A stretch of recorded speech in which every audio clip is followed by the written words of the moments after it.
Hey guys, welcome back to my channel and welcome back to my new blog. कैसे हैं आप लोग? I hope आप सब अच्छे होंगे और मैं भी यहाँ एकदम अच्छी हूँ। तो जी मैं उठ गई थी आज 4 बजे। और अच्छा, आज का दिन मेरा इतना जल्दी क्यों शुरू हो रहा है? इतना अर्ली मॉर्निंग में मैं क्यों उठ गई हूँ और क्यों मैं इतना जल्दी अपना आज का रूटीन स्टार्ट करने वाली हूँ? क्योंकि आज का दिन बहुत ख़ास और बहुत स्पेशल है। और ये सिर्फ़ मेरे लिए स्पेशल नहीं है, बल्कि हमारे हिंदू धर्म में बहुत सारी फैमिलीज़ ऐसी हैं जिनके यहाँ पर आज का दिन बहुत अच्छे से, बहुत श्रद्धा के साथ शुरू किया जाता है और जी बहुत ख़ास और बहुत स्पेशल माना जाता है आज के दिन। और आज के दिन में ऐसा क्या है, वो मैं आपके साथ आगे वीडियो में शेयर करूंगी। तो जी अभी बज रहे हैं 5 और मैं भर रही हूँ पीने का पानी, क्योंकि आप यहाँ पर 5 बजे ही पानी आता है मॉर्निंग में। तो सुबह 5 बजे ही भरना पड़ता है मुझे पानी। तो मैं वैसे तो 4 बजे उठ गई थी और उसके बाद में फिर मैंने घर की साफ़ सफाई करी, क्लीनिंग वगैरह करी जो भी मुझे करनी थी। उसके बाद फिर मैं नहा धोकर फिर मैं अपनी रसोई में आई हूँ। तो जी क्लीनिंग की वीडियो मैंने आपके साथ इसी वजह से शेयर नहीं की, क्योंकि 4 बजे सारे जने घर में सो रहे थे, भैया पापा हस्बैंड और दक्ष सारे ही जने सो रहे थे। अगर मैं लाइट ऑन करके वीडियो वगैरह रिकॉर्ड करती और क्लीनिंग करती ना, तो फिर और लोग तो खैर सो जाते वापस से, लेकिन दक्ष उठ जाता। और अगर वो उठ जाता तो फिर मैं बिल्कुल भी काम नहीं कर पाती। इसी वजह से बस मैंने अंधेरे में ही बहुत हल्की हल्की से लाइट जला के साफ़ सफाई कर ली थी और फिर मैं नहा धोकर आ गई हूँ अपनी रसोई में। तो मैं यहाँ पर खाने की तैयारी कर रही हूँ। और फ़िलहाल मैंने रात को सब्ज़ी मैंने नहीं काट के रखी थी, एक्चुअली मैंने सिर्फ़ और सिर्फ सीताफल काट के रखा था। तो जी मैंने आपको नहीं बताया कि क्या है, एक्चुअली इन दोनों चल रहे हैं श्राद्ध, श्राद्ध पक्ष चल रहे हैं। तो आप सब लोगों को इतना तो पता ही होगा कि हमारे हिंदू शास्त्र में और हमारे धर्म में पितृपक्ष का कितना ज़्यादा महत्व है और कितनी ज़्यादा इम्पोर्टेंस दी जाती है इन दिनों को। तो बस आज क्या था, मम्मी का श्राद्ध था आज, मेरी सासू मॉम का। तो बस मुझे उनके वजह से उनके लिए ही खाना बनाना था। और मैंने पंडिताइन को भी टाइम दे रखा था, सुबह 9 बजे बुलाया है पंडिताइन को। मगर वही है ना कि काम करते करते इतना सारा काम हो जाता है और काम निपटाने के चक्कर में ना फिर लेट भी हो जाते हैं। इस वजह से मैं बहुत ही जल्दी उठ गई हूँ खाना वाना तैयार करने के लिए, क्योंकि हस्बैंड को भी जॉब पे जाना होता है, भैया को भी जॉब पे जाना होता है। और अगर मैं थोड़ा सा भी इन चीज़ों में डिले कर देती हूँ ना काम वगैरह करने में, तो फिर ये ना लेट हो जाते हैं सब लोग। और फिर खाने का क्या है ना कि जितना जल्दी खाना खिला दो सुबह पंडित इनको, उतना ज़्यादा अच्छा होता है। तो बस मैंने पानी वानी भर लिया है और रात को मैंने सीताफल काट के रख लिया था। तो मैं बनाऊँगी सूखी सब्ज़ी और साथ में आलू की सब्ज़ी। तो इसलिए अभी फ़िलहाल मैं सीताफल बना रही हूँ। मार्केट में अभी अरबी नहीं मिल रही थी, काफ़ी ज़्यादा परेशान हुए कल हम अरबी लेने के लिए, मगर मिली ही नहीं। तो फिर इसलिए इसी वजह से हम लोग सीताफल बना रहे हैं आज। और यहाँ मैं साथ के साथ काट रही हूँ आलू। तो मैं सब्ज़ी रात को नहीं काट कर रखती हूँ, क्योंकि रात को सब्ज़ी काट कर रखना वैसे भी अच्छा नहीं माना जाता है। तो मैं कोशिश करती हूँ कि अगर जिसमें बहुत ज़्यादा टाइम लगने वाला होता है, मैं वही सब्ज़ियाँ रात को काट के रखती हूँ, अदरवाइज़ मैं मॉर्निंग में ही काटती हूँ। तो जी मैंने रसोई तो खैर रात को साफ़ कर ली थी, आप लोगों को पता ही होगा कि मैं रसोई रात को साफ़ करके सोती हूँ। तो यहाँ बस क्या था ना कि सुबह काम करने से पहले मैं एक बार गीला कपड़ा अपनी रसोई पे मार लेती हूँ। तो जी यहाँ पर मैं कर रही हूँ सब्ज़ी की तैयारी। एक तरफ मैं चढ़ाऊँगी सीताफल और एक तरफ बनाऊँगी आलू की सब्ज़ी। तो देखिए दोनों काम मैं एक साथ ही मैनेज करूँगी, क्योंकि सुबह सुबह ना बहुत ज़्यादा जल्दी होती है और इतनी सारी चीज़ें बनानी होती है, वो भी अकेले ही बनाती हूँ मैं। काम भी करना है और फिर खाना पीना भी बनाना है, तो इस वजह से ना बहुत ज़्यादा स्पीड में करना पड़ता है मुझे ये काम। तो जी देखिए यहाँ पर बस मैंने सीताफल छोक दिया है, इसमें डाला है तेल। तेल डालने के बाद मैंने डाला जीरा और थोड़ी सी मेथी दाना डाला है, क्योंकि मेथी दाना ज़्यादा डालती हूँ ना तो फिर निक्की नहीं खाते हैं, मतलब मेरे हस्बैंड को नहीं पसंद आती है मेथी दाने वाली सब्ज़ी। तो इस वजह से मैंने बहुत थोड़ी डाली है। और उसके बाद इसमें ऐड कर दिया है सीताफल और बस मसाले, इसके अंदर मसाले ऐड कर दिए हैं, वही बेसिक मसाले, हल्दी धनिया और मिर्च वगैरह डालकर मैंने इधर इसको ढक के रख दिया है। और उधर मैंने कुकर में तेल डाल लिया था और जीरा डाला। उसके बाद में मैंने उसमें टमाटर डाल दिए थे, जैसा कि आपने देखा ही होगा अभी। तो टमाटर इतने सॉफ्ट हुए, इतने मैंने सीताफल की सब्ज़ी झोंक ली थी। और अब यहाँ पर हाथ के हाथ मैं आलू की सब्ज़ी भी तैयार कर रही हूँ। तो इसमें भी वही बेसिक मसाले हैं, मैं कुछ स्पेशल यूज़ नहीं करती हूँ, नॉर्मल मसालों से ही सब्ज़ी बनाती हूँ और सब्ज़ी इन मसालों में ही बहुत ज़्यादा टेस्टी बन जाती है। तो जी देखिए यहाँ पर मसाले भी डल चुके हैं और टमाटर भी गल गए हैं। तो बस इसमें ऐड कर दिए हैं आलू और अब मैं डालूँगी नमक। तो जी यहाँ पर मेरी दोनों सब्जियाँ इतने एक साथ तैयार होंगी। उसके बाद मुझे फिर खीर बनानी है, पूड़ी बनानी है और भी काफ़ी सारी चीज़ें हैं जो मैं आपके साथ आगे शेयर करूँगी वन बाय वन।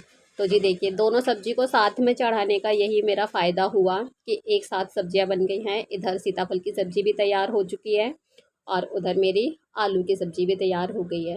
तो जी यहाँ पर मैंने चढ़ा दी है खीर और खीर का जब तक दूध बॉईल होगा तब तक देखिए इधर मैं बना लूँगी ये, इसको मूली का लच्छे बोलते हैं, जो कि इन दिनों में पंडित को मतलब दिए जाते हैं। पंडित या पंडिताइन जो भी आप जिमाओ अपने घर पे, उनको साथ में सैलेड के तौर पे दिए जाते हैं ये।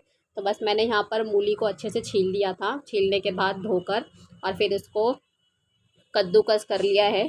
वैसे तो ये लच्छे जो होते हैं लंबे लंबे उसमें बनते हैं, मगर क्या है ना कि अब घर में कौन ही ऐसे करेगा, तो बस मैंने नॉर्मली कद्दूकस कर लिया और इसमें डाला है अदरक, हरी मिर्च और साथ में आधा नींबू, ये मैंने इसमें ऐड कर दिया है।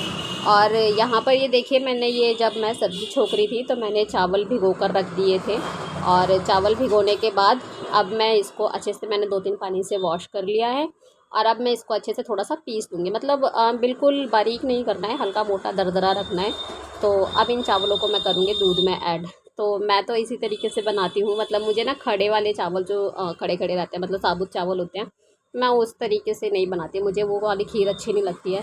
तो जो ये चावल के छोटे छोटे टुकड़े हो जाते हैं ना, इस तरीके से खीर बना के देखो, आपको सीरियसली बहुत अच्छी लगेगी खीर।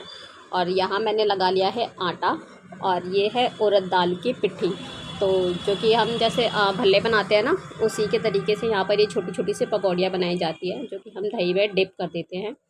और देखिए यहाँ पे साथ के साथ मेरी खीर भी तैयार हो गई है, उधर मेरा आटा भी लग चुका है और इधर खीर में मैंने बस थोड़ा सा इलायची पाउडर ऐड किया है, थोड़ी सी अच्छी सी खुशबू आने के लिए। तो जी देखिए खीर बिल्कुल तैयार है, इधर तेल भी गर्म हो गया है और मैं उतार रही हूँ यहाँ उड़द दाल की पकौड़ियाँ और इनको फिर थोड़ी देर के लिए पानी में सोख करके रख देंगे ताकि थोड़ी से ये सॉफ्ट हो जाए। उसके बाद फिर इनको दही के अंदर डालेंगे। तो जी तेल मेरा गर्म है, यहाँ साथ के साथ पकौड़ियाँ उतरेंगी और उसके बाद में ही फिर मैं करूँगी पूड़ियों की तैयारी।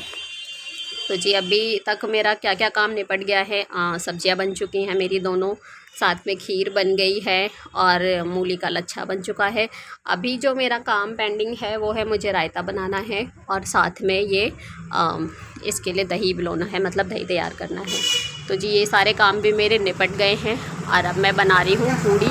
तो क्या होता है ना कि इन दिनों में बनाई जाती है बेरमी पूड़ी, मतलब उड़द दाल की पिट्ठी और उसके अंदर मसाले वगैरह ऐड करके उसको भरते हैं पिट्ठी के अंदर और फिर थोड़ा थोड़ा भर के मतलब बेल दो तो वो बेरमी पूड़ी हो जाती है। बट क्या है ना मैं अकेले ही बनाती हूँ तो मुझे बहुत ज़्यादा टाइम लग जाता है, फिर मैं उसमें पिट्ठी भरूँ, फिर बेलूँ, फिर सेकूँ।